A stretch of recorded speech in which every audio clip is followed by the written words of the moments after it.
Could you ever forget betrayal? Picture this. 11 years of marriage, a child full of dreams, a life built together. And in one unexpected moment, everything falls apart. The main character of the story is just an ordinary man. He worked hard, loved his family deeply, and did everything he could to be a good husband and father. But behind the scenes, something else was happening. Suspicious messages, odd coincidences, and one shocking comment from his son flipped his entire world upside down. What does it feel like to uncover a painful truth when you're not even looking for it? And more importantly, what do you do when everything you believe in begins to crumble? But a new beginning might already be waiting. Want to hear how he handled it all? Hey there, friend, I'm really glad you found your way to my channel. If it's your first visit, I'd love for you to hit that like button and subscribe. It helps more than you know. Also, drop a comment below and tell me which city and country you're watching from. Now let's get into the story. My wife and I are both 35, and we've shared over a decade of marriage. 11 years to be exact. We live in a town that was once all farmland, but is now quickly becoming a suburban extension of a booming city. Back when we finished high school, our graduating class barely passed 200 students. These days, the number has more than doubled, almost hitting 500. I was raised by my dad on a farm after my mom walked out when I was still a kid. She never came back. From the time I was little, I helped with the farm chores, working beside my father until he leased out the land and took a job at a factory. That lease income helped him buy more land during the recession. One of the properties he purchased included a house. He let me renovate it and make it a future home for my family. Technically, it still belongs to the family trust along with the other land, but my wife and I take care of all the upkeep and expenses tied to it. My wife grew up in a lower middle-class household, but her family was warm and loving. From the start, they treated me like one of their own. They moved to our town while we were in junior high. We started dating in high school and stayed together ever since. When I landed a stable job, we tied the knot. Before that, I worked any job I could get, junk hauling, painting houses, anything that helped pay the bills. Today we have an 8-year-old son. My wife stays home to care for him while I work as a route driver for a large snack brand. Over the years, I've expanded my coverage area, making sure our products reach nearly every grocery store, convenience shop, and gas station in the region. Since the area still has a rural vibe, my route stretches far and wide. The bigger plan was for my wife to eventually manage a second delivery truck once our workload increased. A new supercenter grocery store was set to open the following year, and getting full control of my route could open some big doors for us.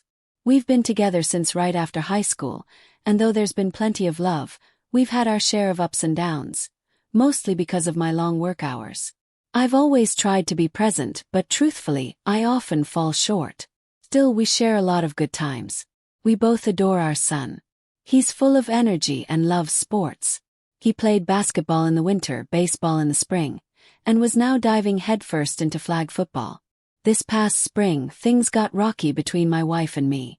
We could both feel the distance growing, so we had an open, honest talk and made a decision to work on things. From late April through mid-June, things heated up between us again. Our connection rekindled and our intimacy soared. Honestly, I could barely juggle work and our revived relationship, but I pushed through and managed both. Meanwhile, our son was deep into baseball season.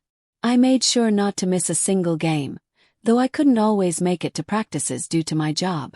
A lot of dads volunteered to help coach, but that just wasn't an option for me.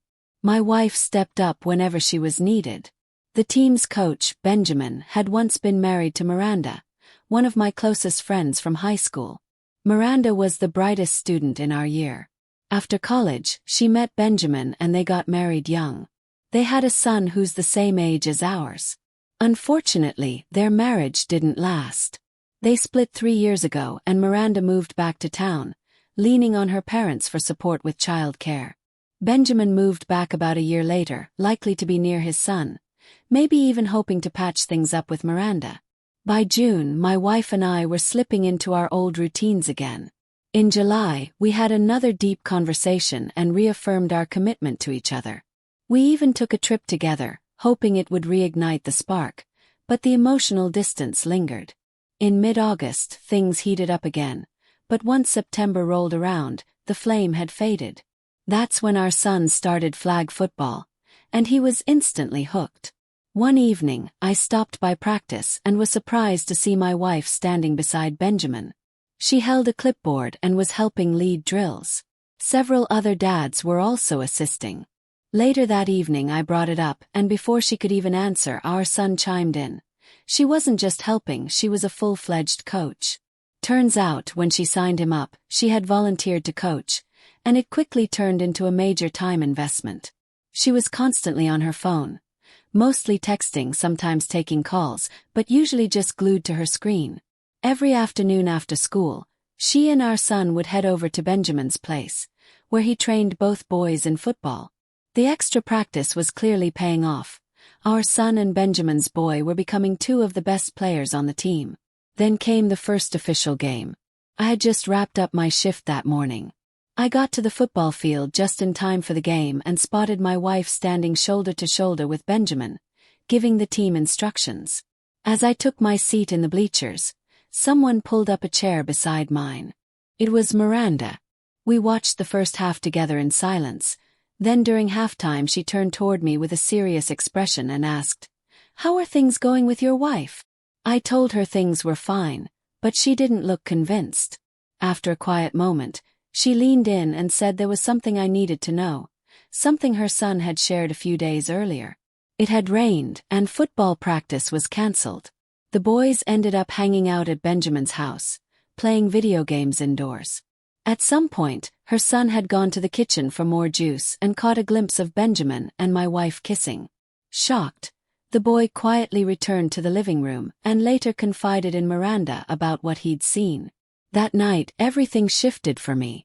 The following Monday, I got up at 3:30 a.m., an hour earlier than usual. While my wife was still asleep, I reached for her phone. After several failed attempts, I finally cracked her passcode. I started scrolling through her messages and was hit with a flood of texts, some of them extremely graphic, and others accompanied by revealing photos she had sent without hesitation. I took screenshots of everything. From that moment on, nothing felt the same.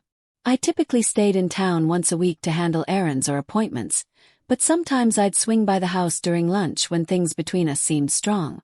On a few of those surprise visits, I'd find the house empty. When I called her, she wouldn't pick up.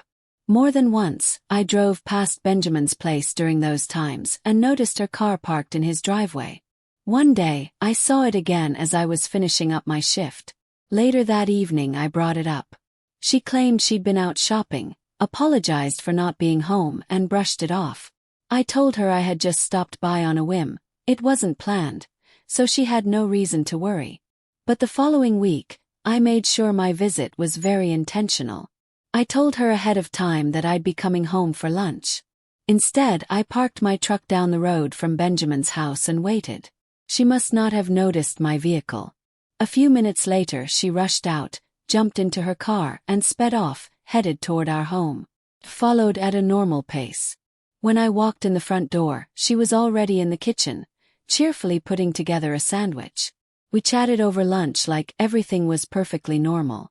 That Saturday after our son's game, I took him home to change before dropping him off at my dad's place. He had the option to fish, maybe even swim if he felt like it. When I got back home, she wasn't there. I drove past Benjamin's house and sure enough, her car was right out front again. Called her. She finally answered, but her tone was irritated. I asked her what she was doing there. Silence. I told her plainly to get dressed and come home. When she walked through the door, I was already at the table waiting. She stormed in, furious, accusing me of being paranoid. I asked her calmly to sit down. She refused and kept raising her voice, growing more defensive with every word. I stood my ground and told her to lower her voice and take a seat. I had something important to show her. She demanded to know what was in the folder I held, but I repeated myself. Sit first. Once she finally sat down, I laid the screenshots out in front of her, one by one. Text messages, photos, all of it. Her anger flared. She lashed out at me for going through her phone, But the moment she saw the explicit pictures, she went silent. That was it for me. I told her she had until the following Sunday to gather her belongings. On Monday I'd be meeting with a lawyer. She was to pack her clothes and personal items. The rest could be sorted out later. She broke down crying, apologizing again and again. I asked her a question I had read in an advice forum, something that had stuck with me. What exactly did you think was going to happen? She had no answer. And at that point there was nothing left to say. Since then, I've been living at my dad's house. That Sunday, I brought my son back to the house so he'd be able to catch his school bus the next morning. I sat him down and gently explained that his mom and I wouldn't be living together anymore, but that he would still be staying in his home. That evening, when I returned to the house, all of her things were gone. We had agreed that she would pick our son up after school. She could either stay at the house with him until I got home or take him to her parents' place. No matter what had happened between us, she was still his mother, and we were going to have to co-parent. The divorce is officially moving forward. She'll be served next week, though I've made sure it won't be done in public. I'm not looking to humiliate her. This isn't about revenge.